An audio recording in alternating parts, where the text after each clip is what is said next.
सलाम मेरे प्यारे भाई बहन, पहले आप एक न्यूज़ देखिए। ईसाई धर्म ग्रंथ न्यू टेस्टामेंट के मुताबिक इसी शहर में ईसा मसीह ने अपना उपदेश दिया था।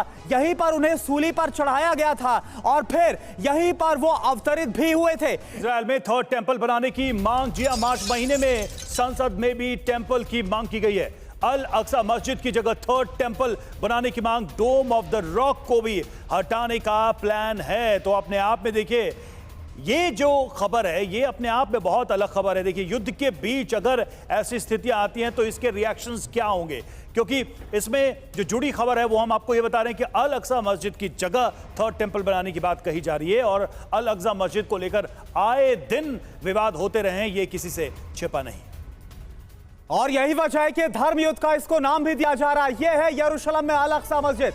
आप जरा देखिए, आपको हम दिखा रहे हैं। इसी परिसर को लेकर यहूदियों और अरब के इस्लामिक देशों के बीच विवाद चला आ रहा है। जो जानकारी सामने आ रही है, अब आपको दिखा देते हैं कि यहूदियों के तीसरे टेंपल का मॉडल क्या है। आपके सामने मॉडल है, यह आप जो देख पा रहे हैं, यह है मुख्य द्वार। मुख्य द्वार से लेकर सभी दरवाजों पर सोना मढ़ा होगा। इसके बाएं और आज का सेकेंड टेंपल यानी कि टेंपल माउंट और उसकी वेस्ट वॉल होगी। मुख्य मंदिर के सामने ही एक बड़ा मंदिर परिसर होगा जिसमें 30 लाख लोग एक साथ जमा हो सकेंगे। यहूदियों ने इसे अल अक्सा की जगह बनाने की परिकल्पना की है। इस मंदिर को बनाने के लिए डोम ऑफ द रॉक को भी हटाने का प्लान तैयार किया गया है। तीसरे टेंपल के स्ट्रक्चर का डिजाइन तैयार हो चुका है। मार्च के महीने में ही इजरायली संसद में तीसरे टेंपल यानी थर्ड टेंपल का जो मुद्दा था उसे उठाया गया था। इजरायली सांसद जल्द थर्ड टेंपल बनाने की मांग कर रहे हैं और ये अपने आप में इजरायल के खिलाफ। हाफिज साहब हमारे साथ हैं।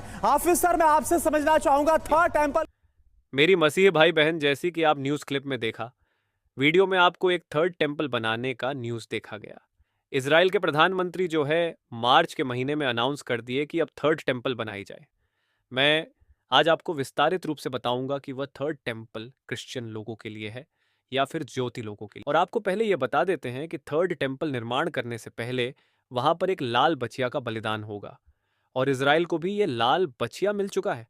बट बाइबल ये थर्ड टेंपल के बारे में और लाल बछिया के बारे में क्या बताते हैं, चलिए हम वचनों से जानते हैं। गिनती पुस्तक 19 अध्याय पहला और दूसरा वचन में ही यह लाल बछिया के बारे में लिखा है। फिर यहोवा ने मूसा और हारून से कहा, व्यवस्था की जिस विधि की आज्ञा यहोवा देता है वह यह है कि तू इस्राएलियों से कह कि मेरे पास एक लाल निर्दोष बछिया ले आओ जिसमें कोई भी दोष न हो और जिस पर जुआ कभी न रखा गया हो।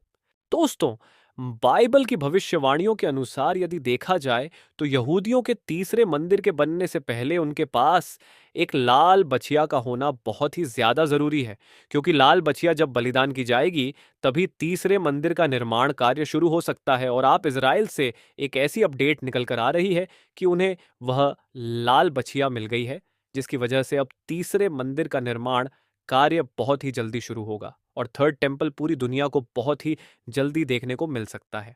परमेश्वर ने मूसा के द्वारा पूरे इज़राइल को बताया था कि जब कभी परमेश्वर के कार्य को करो, परमेश्वर की उपासना या परमेश्वर से जुड़े हुए किसी भी अनुष्ठान को करो, तो उसमें लाल बछिया का ही उपयोग किया जाए। और मूसा के समय से प्रभु यीशु मसीह के समय तक यहूदी इस प्रकार के उपयोग परमेश्वर के अनुष्ठानों में करते ही आ रहे थे।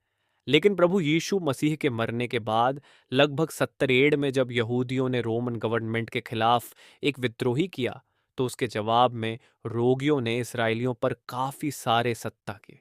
जेरूसलम यहूदियों सबको कुचल कर रख दिया, क्योंकि रोम की सरकार उसे समय की सबसे बड़ी मिलिटेंट पावर थी। उसे समय की वर्ल्ड पावर थी और इस समय रोमन ने यहूदियों को नष्ट कर रहे थे।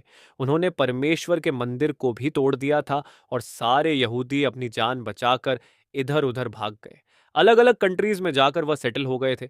और फिर तब से यानी कि 17 एड से लेकर अभी तक 100 साल पहले तक, यानी कि पिछले 1800 से 19 सालों तक यहूदी दुनिया के अलग अलग कोनों में तीतर भीतर पड़े हुए थे। वो अलग अलग जगह फैल गए थे। अपनी जान बचाने के लिए 1800 से 1900 सालों में यहूदी इजराइल में थे ही नहीं हुआ। सन 1948 इजराइल से एक राष्ट्र घोषित हुआ और दुनिया भर के सभी यहूदी वापस इजराइल आने लगे। तब दोबारा से बात हुई कि परमेश्वर के मंदिर को बनाया जाए। सुलेमान के द्वारा बनाया गया था। दौड़ के पुत्र राजा सुलेमान के द्वारा। अब जब उन्होंने डिसाइड कर लिया कि परमेश्वर का तीसरा मंदिर बनाया जाए, तो वहां पर सबसे बड़ी कमी खल रही थी लाल बछिया की, क्योंकि मंदिर के निर्माण कार्य को शुरू करने से पहले उन्हें लाल बछिया का बलिदान करना पड़ता है, और वह बलिदान उनके पास था ही नहीं।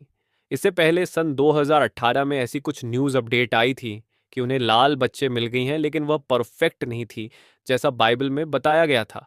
वह उसे तरह की लाल बछिया नहीं थी। इस बात पर्शिया का उपयोग कैसे किया जाए, तो उन्होंने डिसाइड किया कि आने वाले समय में वह इज़राइल में ही इन लाल बच्चियों का पालन पोषण करेंगे, और इज़राइल में ही वह इन्हें ढूंढ पाएंगे ताकि वह परमेश्वर के अनुष्ठानों को, खासकर परमेश्वर के मंदिर को पूरा कर सकें।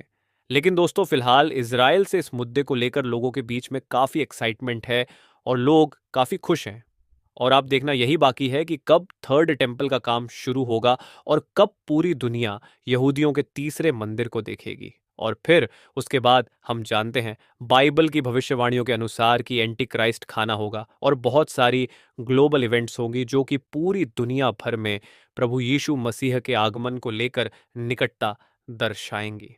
दोस्तों, इससे पहले मैं आपको बता दूं कि इस प्रकार लाल बच्चियों की बातों को लेकर काफ़ी अफवाहें भी थीं, लेकिन इस समय जो न्यूज़ है बिल्कुल बोनाफाइड है, ऑथेंटिक है, और आप इसे अपनी स्क्रीन पर और वेबसाइट पर जाकर भी देख सकते हैं। तो दोस्तों, फिलहाल इजराइल में इस बात को लेकर काफ़ी ज़्यादा चर्चा चली हुई है।